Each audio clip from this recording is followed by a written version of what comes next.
أبت إلا أن تنصفه على أربعينيته وتجعله في واجهة المشهد من جديد، حتى ولو كان ذلك من بوابة بطولة أقل شأنا من السابقات، لكن تحقيقها ضد المانشافت وهم أصحاب الأرض وضد الإسبان كأقوى مرشح يعتبر إنجازا يؤخذ في الاعتبار.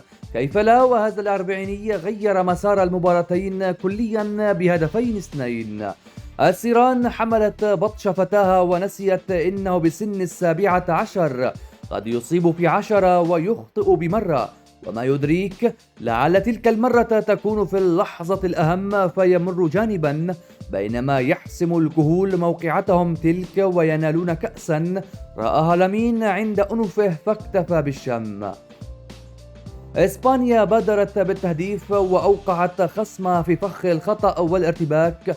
نيفيز نسي أنه بطل أوروبا قبل أيام فتبعه المحظور إلى ميونخ ليتسبب في تأخر البرتغال بهذا النهائي، لكن مينديز أكد أنه بطل أوروبا باستحقاق وأنه أفضل ظهير هذا الموسم، ودخل وضرب أوناي بواحدة لم يصل لها سوى بعد الخراب ملط أقصد وبعض الشوارع في الجوار.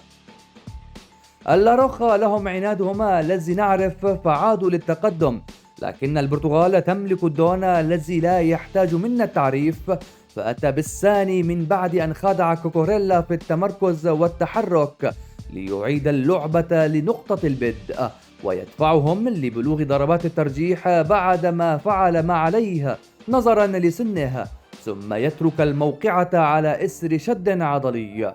البرتغاليون جاروا لعبتهم كما ينبغي وأوقفوا شعلة إسبانيا حتى إنهم شلوا خطورتهم كليا. لامين بعيد عن منطقة الجزاء وويليامز اكتفى بمحاولة أو اثنتين، فيما كان ما تبقى محتشم ولا يستحق الذكر، ليتوج البرتغاليون بكأس تعتبر مهمة في مسار الدون، في حين هي شيء من التشريفات في سجلات الدول. الإسبان قدموا مباراة جميلة لكنهم استهانوا بالبرتغال كثيرا.